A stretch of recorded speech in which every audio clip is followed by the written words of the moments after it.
अस्सलामुअलैकुम, आप देख रहे हैं प्रोग्राम एक पेज और मैं हूं फरवा वहीद। नाज़रीन, गुज़श्ता 10 दिनों में कोई रात ऐसी नहीं गुजरी कि अमेरिका ने ईरान पर बमबारी ना की हो, और कोई दिन ऐसा भी नहीं गुजरा कि ईरान ने पलटकर बहरीन, कुवैत, कतर और मशरिक़ वस्ता के दीगर ममालिक में कोई अमरीकी अड्डा छोड़ा हो जिस पर हमला ना किया हो। बल्कि अब फ़ौजी तनसीबात और जौहरी अड्डों की बजाय साफ़ पानी के प्लांट्स पर बमबारी की जा रही है और धमकियाँ दी जा रही हैं बाकायदा तौर पर कि मामला आगे बढ़ा तो फिर इंफ्रास्ट्रक्चर भी तबाह किया जा सकता है।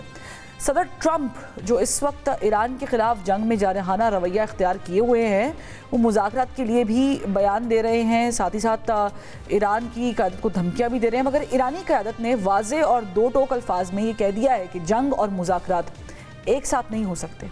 बात करनी है तो फिर मुज़ाकरात की मेज़ पर आएँ, वगरना जंग के मैदान में तो फ़ैसला हो ही रहा है।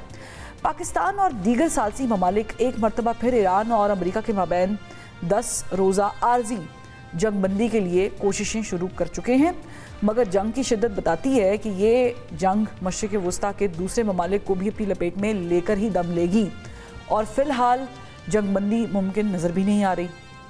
अब दूसरी जानिब ये भी खबरें सामने आ रही हैं कि अमेरिका इजराइल को अपने साथ मिलाकर ईरान पर कोई बड़ा हमला करने का मंसूबा भी बना रहा है, क्योंकि MOU मुअत्तल होने के बाद ईरान पर सिर्फ अमेरिका ही अटैक कर रहा है और इजराइल अभी शायद चुपके से कोई तैयारी कर रहा है। और हो सकता है कि इजराइल इस जंग से ऐसा लग रहा हो कि निकल गया है, लेकिन निकला नहीं है। इजराइल ने एक पूरी साजिश की जिसके तहत ईरान में जंग शुरू की गई और वहाँ अमेरिका को इंगेज करके खुद फ़िलहाल साइड पर हो गया है। शायद इसीलिए ट्रंप अब इजराइल को इस जंग में वापस भी लाना चाह रहे हों। मगर यहाँ पर क्वेश्चन ये है कि ये जंग अगर इसी रफ्तार से चलती रही जैसे चल रही है, आगे बढ़ती रही, तो जहाँ आलमी तौर पर मौशी असरात पैदा हो रहे हैं, मुरतब हो रहे हैं, वहाँ पाकिस्तान जैसे मुल्क भी बहुत ज़्यादा मुतासिर होंगे। और ईरान के साथ हमारा चूँकि हमसाया ताल्लुक़ है, बॉर्डर लगता है, तो फिर कौन सी ऐसी चीज़ें हैं जो हमें भी इफ़ेक्ट कर सकती हैं और कर रही हैं, इस पे बात करेंगे। हमें बड़े ज़बरदस्त पैनल ने हमें ज्वाइन किया है सीनियर जर्नलिस्ट एनालिस्ट रज़ा रूमी साहब ने। इनके साथ साथ दिफाई तज्ज़ियाकार ब्रिगेडियर रिटायर्ड मसूद अहमद खान साहब भी हमें ज्वाइन कर चुके हैं और साबिक सफ़ीर जावेद मलिक साहब भी इस प्रोग्राम में हमारा साथ देंगे। तीनों का बहुत शुक्रिया। अब वॉर स्ट्रेटजी पर बात करने के लिए ब्रिगेडियर साहब, ज़ाहिर है कि आप मौजूद शख्स हैं, आप ही से आगाज़ कर लेते हैं, लेकिन उससे पहले जो ईरानी वज़ीर दाखिला का दौरा पाकिस्तान है वो बड़ा अहमियत इख्तियार कर चुका है। क्या लगता है आपको कि ये जो दौरा है जिस टाइम पर हो रहा है, पाकिस्तान ज़ाहिर है कि कोशिश भी कर रहा है कि कोई 10 दिन के लिए आर्जी जंगबंदी भी हो जाए ताकि ये मामलात पे फिर से बात शुरू हो जाए, तो आपको लग रहा है कि कोई ब्रेक थ्रू पॉसिबिलिटी की शक्ल इख्तियार कर रहा है? ये बहुत शुक्रिया। देखें, लाइकली है और देखें कि ये ये दौरा पहले से तय था, लेकिन जिस टाइम फ्रेम में ये हो रहा है उस वजह से इट इज़ वेरी इंपॉर्टेंट, क्योंकि जिस तरह उनकी मुलाकातें हुई हैं, प्राइम मिनिस्टर से मिले, फील्ड मार्शल से उनकी मुलाकात हुई है और इसके बाद इंटीरियर मिनिस्टर से मिले हैं। सो पाकिस्तान का देखें मानना है कि ये दोनों जो फरीक हैं they can stick to the Islamabad memorandum of understanding, ताकि उसको बेस बना के फाइनल एग्रीमेंट पे जा सकते हैं। और पीस एंड स्टेबिलिटी रीजन में बहुत इंपॉर्टेंट है और डी एस्केलेशन की बड़ी शिद्दत से ज़रूरत है वहाँ पे।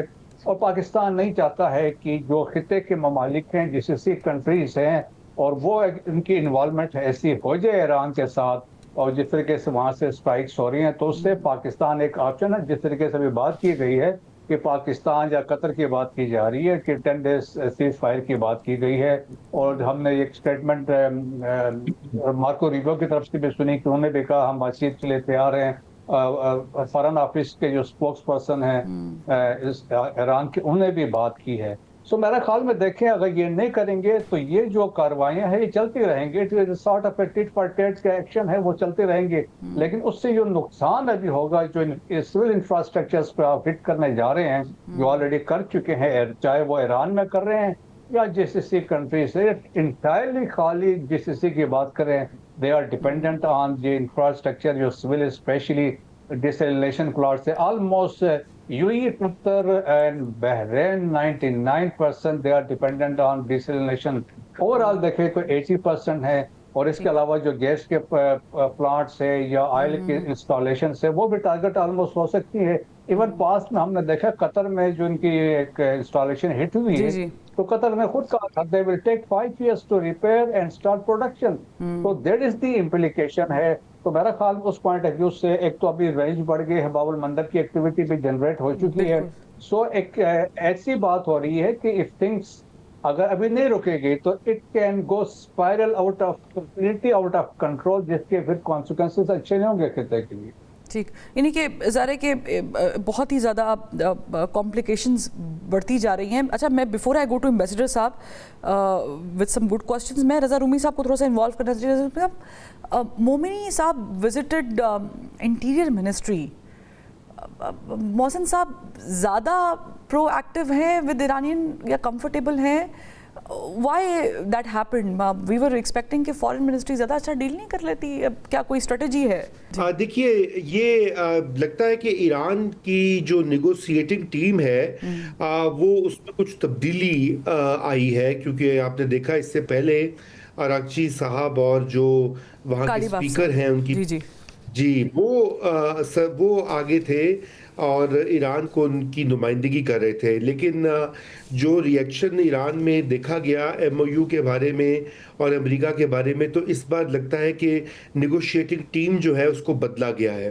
तो एक तो ये बड़ी सिग्निफिकेंट डेवलपमेंट है। और पाकिस्तान में मेरे ख्याल से जो पाकिस्तान की जानिब से मोहसिन नकवी साहब बार बार विजिट करे ईरान, तो वो भी जो फील्ड मार्शल साहब जो है उनका ट्रस्ट उनको हासिल है, और ईरान चूंकि डायरेक्टली डील भी कर रहा है और उनका भी हमारे नहीं, फील्ड उनका मार्शल से ट्रस्ट बड़ा हासिल अच्छा। है। बाकी जो फॉरेन मिनिस्टर हमारे डार साहब, उनका ट्रस्ट हासिल नहीं है कि कम है थोड़ा सा? नहीं, मेरे ख्याल से डार साहब भी बहुत ज्यादा एक्टिव रहे हैं ईरान के साथ ही, लेकिन डार साहब की ज्यादा तवज्जो गल्फ की रियासतें रही हैं, सऊदी अरेबिया, कतर, बहरीन और दीगर जो एक्टर्स हैं। देखिए ना, ये बड़ा एक पेचीदा मसला, यहाँ पे दो ममालिक की तो हम बात ही नहीं कर रहे, दो तीन मुल्क हो तो समझ में भी आती, यहाँ तो पूरे का पूरा खित्ता जो है वो शामिल है। क्योंकि ये जंग तो देखिए जब भी ये स्टार्ट होती है ये फैलती है, ये सऊदी अरेबिया को भी हिट करती है, ये कतर को भी, यूएई को भी, कुवैत को भी, बहरीन को भी। और फिर ये तो हमने ये डिवीजन देखी है पहले से कि डार साहब ज़्यादा जो है वो उनका फोकस वहाँ पे रहा है टुवर्ड्स गल्फ स्टेट्स, और जबकि फील्ड मार्शल साहब का डायरेक्टली ईरान के साथ और तुर्की के साथ, अभी वो तो तुर्की भी गए हुए थे, और यही प्राइम मिनिस्टर का भी हमने देखा कि उनका रहा है। तो मेरे ख्याल से इसमें कोई इतना बड़ा इशू नहीं होना चाहिए। ये जो भी देखिए, जब आप इस तरह की सालिसी कर रहे होते तो आपको वो कैरेक्टर्स और वो ऑफिस होल्डर्स आगे जाते हैं जिन पे एतमाद हो दूसरी साइड को। तो ये एक बहुत इंपॉर्टेंट होता है डायनामिक। जी फरवा, यानी कि आप कह रहे हैं कि ये कोई ज़्यादा परेशानी की बात नहीं है, ये सिर्फ तैयारी की बात है नेक्स्ट स्टेप के लिए, जो कि ज़ाहिर है कि हम कभी देख भी रहे हैं। बट आई थिंक एम्बेसडर साहब, मोहसिन नकवी साहब ने प्रूव किया है कि वो ज़्यादा अच्छा डील कर सकते हैं। फॉर इंस्टेंस वो जो हमने देखा था एक जब इवेंट स्विट्ज़रलैंड में हुआ था, तो उसमें जिस तरीके से वज़ीर-ए-आज़म साहब की आंखें मोहसिन नकवी साहब के साथ चार हुई थी, और फिर मोहसिन नकवी साहब actually went to Iranian delegation और फिर उन्होंने चीज़ें हैंडल की थी। Anyways, coming to the point, आप मुझे बताइएगा कि क्या ऐसा अभी हम अज्यूम कर सकते हैं कि Pakistan would be able to achieve the peace again, या फिर अभी हमें मुश्किल लग रहा है क्योंकि जो डी एस्केलेशन के लिए रोल चाहिए है यूएस ईरान टेंशन को थोड़ा सा कम करने के लिए, वो तो अदा हो रहा है, बट ऐसा लग रहा है कि ईरान की तरफ से रेजिस्टेंस ज़्यादा है अब की बार? जी देखिए, thank you very much for मेरी तरफ से आपको भी, बगैर साहब को, रज़ा साहब को बहुत बहुत सलाम। देखिए, बात बहुत सिंपल सी है, हम उसको जितना फैलाएंगे तो वो फैलती चली जाएगी। लेकिन इशू ये है कि देखिए, ईरान के अंदर जो गवर्नमेंट है, आपने कहा कुछ वजीर बदल के सामने आए हैं, मुलाकात करने वाले हैं। आप चेहरे जरूर बदल सकते हैं लेकिन निज़ाम तो वही है। बॉटम लाइन इज दिस कि वहां पे मौजूद जो IRGC है, दरअसल वो जो है वो डिसीजन मेकर्स भी हैं, वही फैसला साज हैं, वही जो चाहते हैं वो होता है। अभी अगर कालिबाफ साहब, आपको याद होगा, उनका इंटरव्यू चलते चलते रोक दिया गया। वो स्पीकर हैं उनकी पार्लियामेंट के और चीफ नेगोशिएटर हैं जो अपॉइंट किए गए। तो उससे ये बिल्कुल वाजे हो चुका है कि ईरान के अंदर जो डिसीजन मेकिंग है, वो ये जो लोग आते हैं मिलने के लिए, मुलाकातें, आप अभी दोस्त से पूछ रही थी कि भाई ये जो आए हैं क्या होगा इनसे मुलाकात का, मुझे लगता नहीं है कि इनके पास कोई पावर है डिसाइड करने की। मुझे ये भी समझ में नहीं आती कि ये मीटिंग्स होती क्यों हैं, क्योंकि असल में तो जो फैसला करना है वो आईआरजीसी ने करना है। वो तो इस एमओयू को बिल्कुल तस्लीम ही नहीं करते। आपको समझना पड़ेगा कि आईआरजीसी का जो माइंडसेट है वो बेसिकली एक ऐसी आर्मी है जो इस रेवोल्यूशन के जो इथोस है या उसकी जो फिलॉसफी है उसको प्रोटेक्ट करना उसका काम है। यानी नॉर्मली आर्मीज ऐसी होती हैं, ब्रिगेडियर साहब आपको बताएंगे, जो किसी मुल्क का दिफा करती हैं। ये दुनिया में एक यूनिक आर्मी है जो कि एक नजरिए के दफा के लिए बनाई गई थी। बिलखुसूस इसका एक टारगेट है कि उस रेवोल्यूशन का जो कॉन्सेप्ट है या उसका जो फिलॉसफी है उसको न सिर्फ स्ट्रेंथन करें ईरान के अंदर, बल्कि उसको एक्सपैंड करें दूसरे ममालिक के अंदर। उनकी जो एक्सपेंशन की जब हम बात करते हैं तो वो फिर आपको नजर आता है कि कहीं लेबनान में, कहीं पे आपको सीरिया में, कहीं आपको हूथीज की शक्ल में यमन में, कहीं आपको जो है वो हमास, हिजबुल्लाह, ये तमाम जो हैं दरअसल वही नॉन स्टेट एक्टर्स हैं जो इस माइंडसेट से हैं और जो मुख्तलिफ इलाकों में अपनी एक्सपेंशन का प्लान रखते हैं। तो देयरफॉर आप देखती हैं कि जब बात की जाती है अमन की, पाकिस्तान की काविशें तो सर आंखों पे हैं। यानी जिस तरह से हमारे फील्ड मार्शल साहब ने और प्राइम मिनिस्टर ने और पूरी टीम ने, मैं इस तफरीक में नहीं जाऊंगा कि इसाक डार हैं या Mohsin Naqvi, ultimately they are all part of the same government और वो काम कर रहे हैं एक उसी डायरेक्शन पे जो कि फील्ड मार्शल ने सेट की है, वो है to achieve peace in this conflict. सारे लोग उस पर काम कर रहे हैं। अब जो इशू ये है कि देखिए, पाकिस्तान जितना मर्जी एफर्ट कर ले, जब तक ईरान और अमेरिका आपस में तस्फिया नहीं करना चाहेंगे। ठीक, एम्बेसडर साहब एक छोटी सी ब्रेक लेते फिर वापस आते हैं। Welcome back. हमें एम्बेसडर साहब बता रहे थे ब्रेक से पहले, मैं चाहूँगी उन्हीं से सवाल कर लेते हैं। आपको डिप्लोमेटिकली या क्या चैलेंजेस लग रहे हैं पाकिस्तान के लिए कि जो पाकिस्तान वुड बी फेसिंग या is facing in maintaining the actual credibility and relationship between Washington and Tehran? Pakistan की जो एफर्ट्स हैं वो तो सिंसियर हैं, स्टेडफास्ट हैं, डिटरमिन्ड हैं। इनको तो दुनिया भर में अप्रिशिएट किया जा रहा है। मैं समझता हूँ कि मैं as a student of diplomacy आपको बता सकता हूँ कि पाकिस्तान की जो रिलेशनशिप इस वक्त अमेरिका के साथ है, कभी हमारी तारीख में इतनी स्ट्रांग नहीं थी। इस तरह भी दुनिया के ममालिक में पाकिस्तान को अप्रिशिएट किया जा रहा है बिकॉज ऑफ आवर एफर्ट्स। लेकिन अल्टीमेटली आप जो कह रही हैं क्रेडिबिलिटी, वो तभी मुमकिन होगी जब ये दोनों अतराफ आपस में निगोशिएट करेंगे। एमओयू मेरी नज़र में एक बहुत अच्छा रोड मैप था जो इस तमाम कॉन्फ्लिक्ट को जंग से उठा के अमन की तरफ लेकर जा सकता था। लेकिन अनफॉर्चुनेटली जब हमले किए गए सिविलियन टैंकर्स के ऊपर, पहला हमला ईरान ने किया एक फार ईस्ट की शिप पर, फिर मुख्तलिफ शिप्स पर किया और फिर कतर की शिप पे ही कर दिया। यानी कतर वो मुल्क है जो कि मीडिएट कर रहा है। ये ऐसा ही है कि खुदा ना खास्ता पाकिस्तान की शिप पे अगर आप हमला कर देंगे तो फिर ऑफ कोर्स ये तो एक रेड लाइन ही होगी ना। फिर आप देख रहे हैं कि हुथीज जो है वो सऊदी अरेबिया पे हमलावर हो गए। तो अब ये इससे जाहिर होता है कि इनका जो माइंडसेट है, ये नहीं चाह रहे हैं कि अभी हम एमओयू को एग्री करें। अब वो आके मीटिंग कर लेंगे, उनके कालिबाफ साहब होंगे या कोई भी होंगे, but ultimately the real question is, does the IRGC want this MOU? That is a big question जिसका जवाब किसी के पास नहीं है। Iranians के लिए ज़्यादा इम्पोर्टेंट ये है कि they have to control couple of sectors जो कि उनके घर में मौजूद है, और उसके बाद फिर ज़रा कि आप कह रहे हैं कि बात भी हो सकती है और दोनों की इमा पर हो सकती है। अच्छा, बड़ा अच्छा पॉइंट आपने डिस्कस किया ब्रिगेडियर साहब, मैं यहीं से लेके चलना चाहूँगी। आप समझते हैं स्ट्रेटेजिकली कि गल्फ है, गल्फ ऑफ पर्जिया है, वहाँ से निकल के रेड सी, ये दोनों में मेंटेन कर पाएगा ईरान? इतनी कैपेसिटी बिल्ड की है ईरान ने?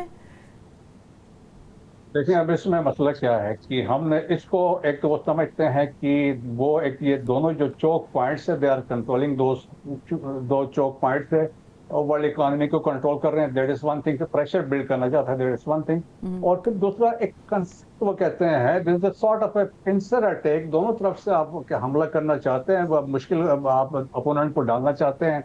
फिर उनके जो अल-कुद्स फोर्स के कमांडर्स है, तो उन्होंने कहा we are forming a belt. उन्होंने कहा रेड बाबुल मंदब से लेकर स्ट्रेट ऑफ फॉर्मस में टू प्रोटेक्ट अवर सपोर्टर या प्रॉपर्टी सब के लें, तो उससे एक कंसेप्ट है। लेकिन देखें जिस तरीके से वो डिफेंड करने स्ट्रेट ऑफ हॉर्मुज को, तो वो तो समझ में आती है, क्योंकि वो that is the centre of gravity as far as the Iranians are concern. सारी जंग उस पर लड़ी जा रही है, दैट इज द मेजर अभी है।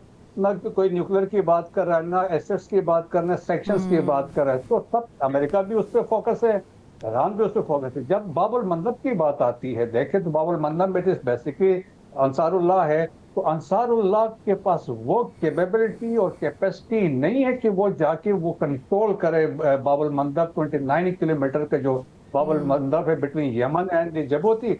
लेकिन वो ये कर सकता है, डिस्टर्ब कर सकता है, उनके पास भी मिसाइल्स है, उनके पास भी ड्रोन्स है। और देखें ये जो एक्शन लिया है, ये ईरान के कहने पे यकीनन ये एक्शन हुआ है कि ये जरूरी नहीं कि सना के ऊपर सऊदीज ने अटैक किया था, वो नहीं था। तो उन्होंने खुद कहा था, उनके जो लीडर्स थे, जो मिलिट्री लीडर्स, उन्होंने कहा था we are waiting for a signal from Iran, जो सिग्नल आएगा हम इसको ब्लॉक कर देंगे। तो अभी आप देखें कि उससे ब्लॉक करके ऑलमोस्ट 12% ऑफ वर्ल्ड ट्रेड हो, वहां से आप देखें मेडिटेरियन सी और गल्फ ऑफ अदन इंडियन ओशन के थ्रू वो रुक गई है। सऊदीज को नुकसान पहुंचाना अभी उसलिए भी पॉइंट ऑफ व्यू है, यनबू उस तरफ है, और 1200 किलोमीटर रेड सी में था, और डेली 7 लाख बैरल ऑयल उनका वहां से निकलता था, तो उनकी कोशिश वहां से होगी। सो उसको एक्सपेंड करने की कोशिश की गई है। लेकिन आप इसमें देखेंगे, अगर ये कोशिश करते हैं तो इजराइली किसी पॉइंट ऑफ टाइम में उनकी एंट्री यहाँ पे हो सकती है, और स्पेशली बाबुल मंदब आग पे आप देखेंगे अमेरिकन भी यहाँ पे स्ट्राइक्स करेंगे, इजरायलीज भी यहाँ पे आएंगे। तो वो उससे वही खतरा है कि एक्सपेंशन की बात है।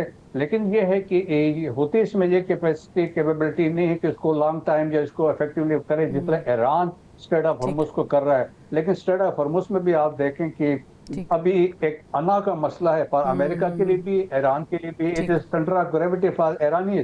तो सिमिलरली वो तो देखें, अमेरिका का मानना है कि आप जाएं जो जंग 28 फरवरी से पहले के हालात थे उस पर कोई टैक्स ना लगे। लेकिन न्यूयॉर्क टाइम्स में एक बड़ा इंटरेस्टिंग आर्टिकल, एक प्रपोजल छपा था जिसमें उन्होंने एक सजेस्ट किया कि देखें कि दुनिया में वर्ल्ड वार 2 के बाद जर्मनी और फ्रांस ने आपस में बैठे और दिस वाज कोल और स्टील के ऊपर जो प्रोडक्शन पे उनका मसला था, और मिलकर उन्होंने सेटल किया, बाकी यूरोप के कंट्रीज मिल गए, which led to the European यानी कि अगर टेबल टॉक अच्छी हो सकती है तो फिर उस पे हमने वैसे ये नतीजा निकलते हुए पहले देखा है। यहाँ तक कहा कि आप उस पे कि नॉमिनल फीस लगा सकते हैं, ईरान को ये इंसेंटिव दे दें। हाँ। और उन्होंने कहा लेकिन और उसकी टाइम ड्यूरेशन रख सकते हैं कि एज फार एज जब तक आपका ये जो नुकसान है पूरा नहीं होता, हम आपके सैंक्शंस हटा देते हैं so that you can live a good life just like others, और फिर उसके बाद अपनी एक्सपोर्ट बढ़ाएं, जो भी एक स्ट्रेटजी हो सकती है। बट हमने डोनाल्ड ट्रंप साहब की, रज़ा रूमी साहब, स्ट्रेटजीज तो वैसे पीस बोर्ड में भी बनते हुए देखी थी और बिखरते हुए देखी हैं, but that's not the topic today.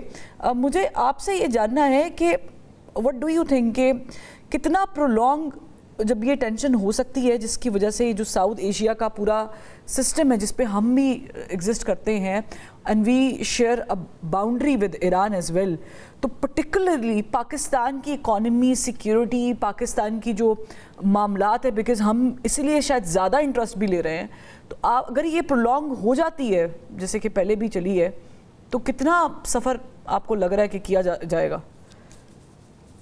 देखिए फरवा, पाकिस्तान के लिए तो ये बहुत ही एक जिसे कहना चाहिए बका का मसला है कि अगर इस खिते में मज़ीद इंस्टेबिलिटी होती है तो उसका एक डायरेक्ट असर तो पाकिस्तान की मईशत पे पड़ता है, क्योंकि हम तो सारे का सारा जो तेल और डीजल है हमारा वो इंपोर्ट होता है ना, तकरीबन 98% के लगभग।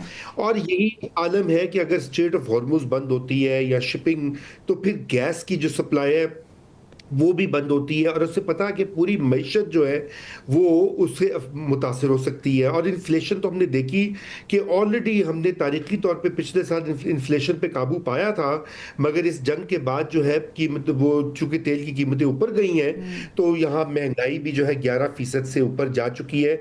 और अगर ये फैलती है तो फिर ये तो एक बहुत बड़ा इन्फ्लेशनरी स्पेल आएगा। मगर ये तो एक इसकी डायमेंशन है माशी जो है।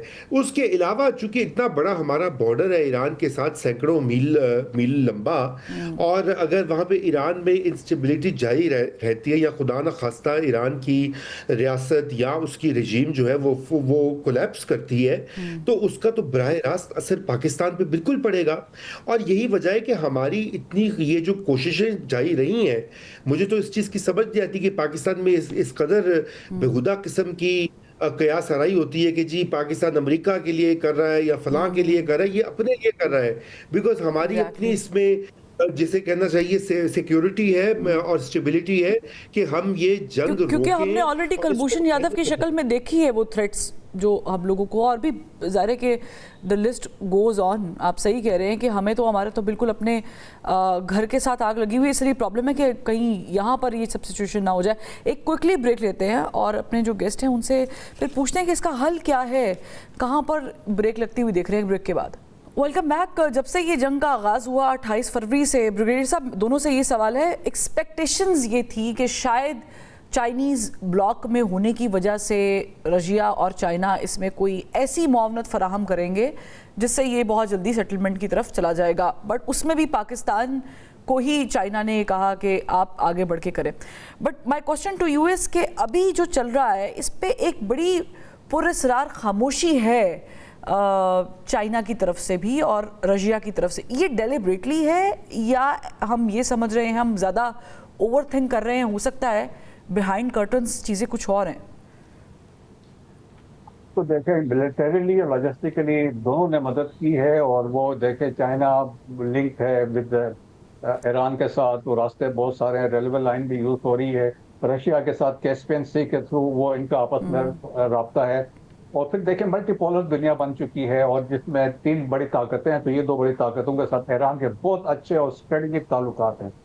तो जहां तक चाइना की बात है, चाइना की अभी भी उन्होंने कहा कि अभी डार साहब जब वहां पे गए थे, रिपोर्टेडली उनको कहा गया कि आप इसको लेके आगे चलें उसको, क्योंकि देखिए चाइना के भी इंटरेस्ट, जिस तरह भी बात हो रही थी, everybody has to protect their national interest. China आप देखें, they are getting 80% of Chinese oil जो है, जो पेट्रोलियम प्रोडक्ट्स है, वो ईरान से लेते हैं, 40% है और जो मिडिल ईस्ट से यहाँ से लेते हैं। सो उनके बहुत ज्यादा स्टेक्स उनके यहाँ पे है।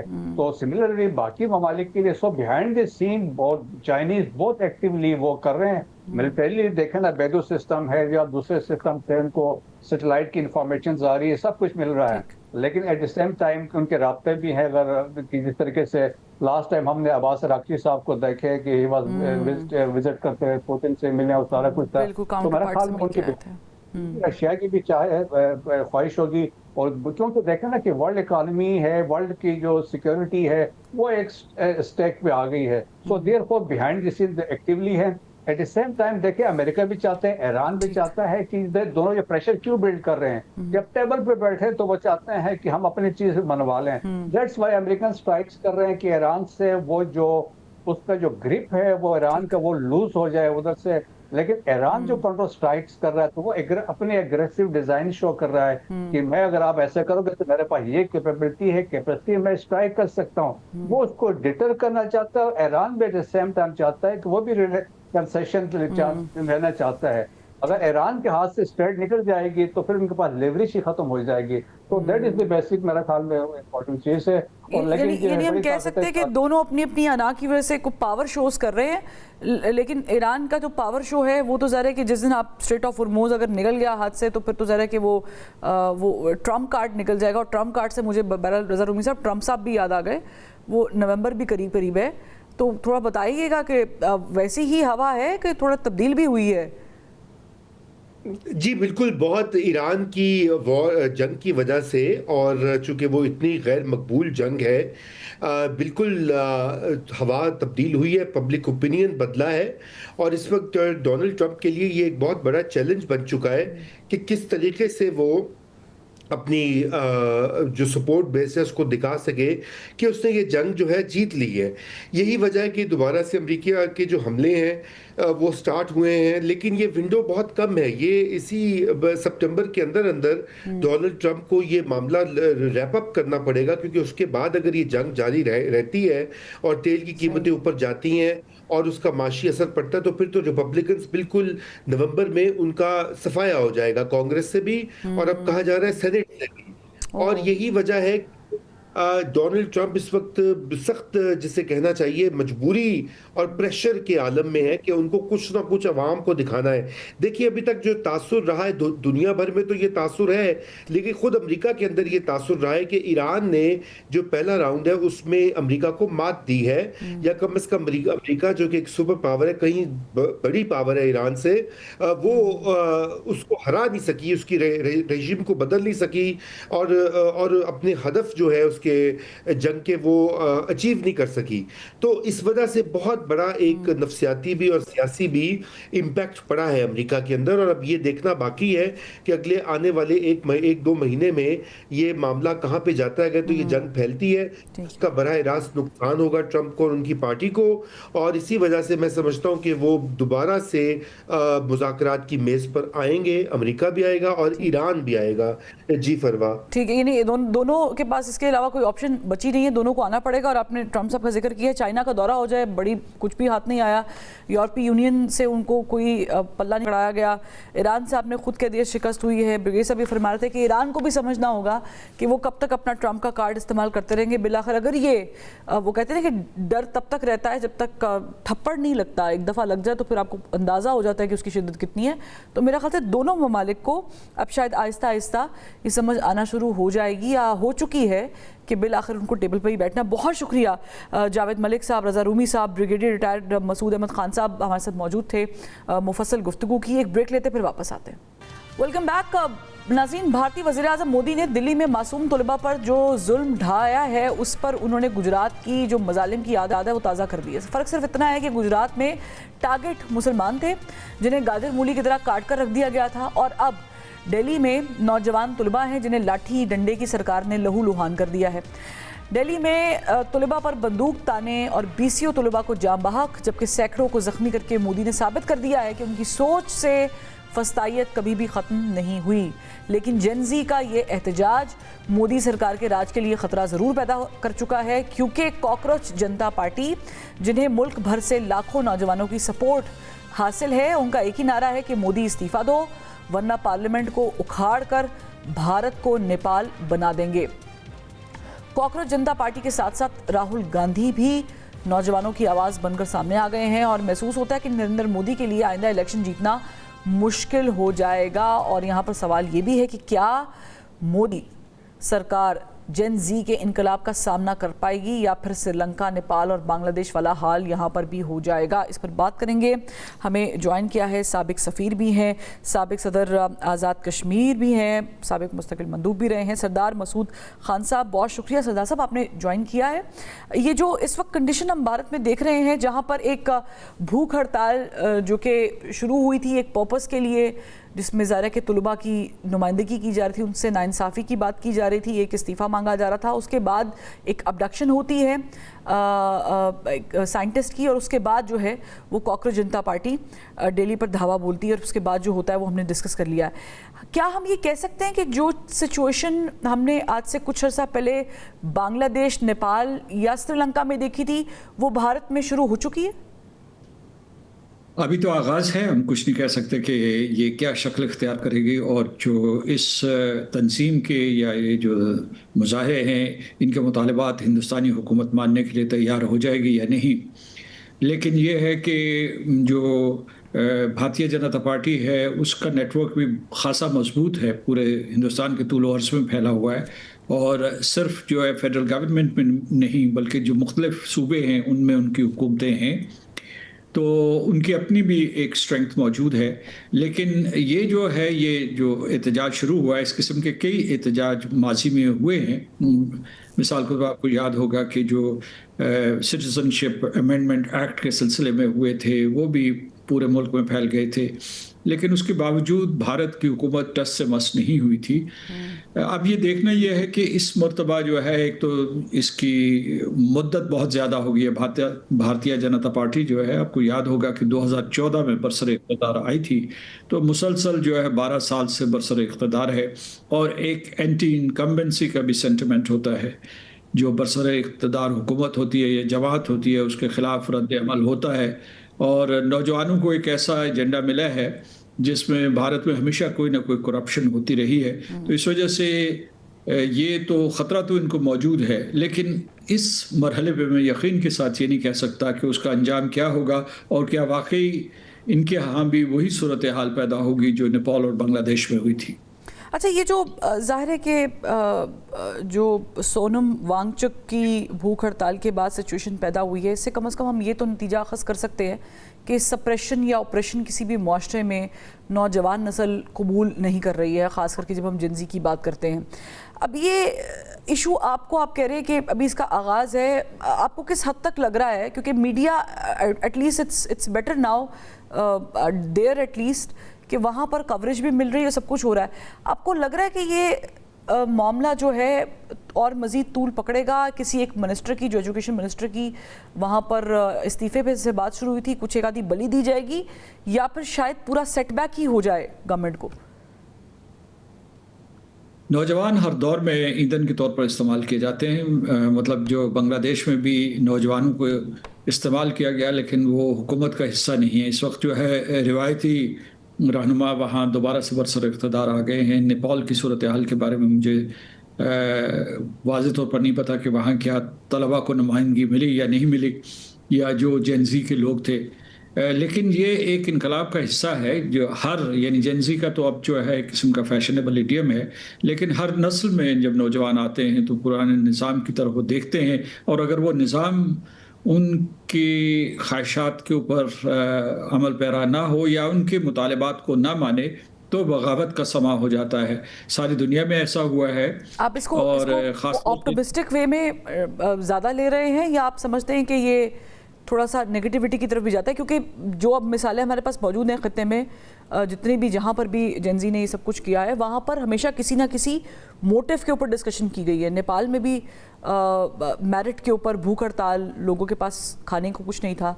बांग्लादेश में भी यही प्रॉब्लम थी कि एलीट कल्चर को ख़त्म करने के लिए स्टार्ट किया गया था। तो we have couple of good examples as well. देखिए, ये मामला सिर्फ भारत का नहीं है, क्योंकि जेनजी है वो सारी दुनिया में है, और ख़ास तौर से तरक्की पसीर ममालिक में भी है, इमर्जिंग नेशंस, इमर्जिंग पावर्स जो हैं उनमें है, सारी दुनिया में मौजूद है, और कोई हुकूमत भी परफेक्ट नहीं है। मैं इसे इसलिए ये कहना चाहता हूँ कि इसमें पूरे के पूरे नेबरहुड को अलग ना कीजिए। अगर जेनजी वहाँ जो है भारत में इस वक्त जो वो कर रही है, तो ये चीज़ें जो जंगल की आग की तरह फैल जाती हैं, पूरे खित्ते को लपेट में ले लेती हैं।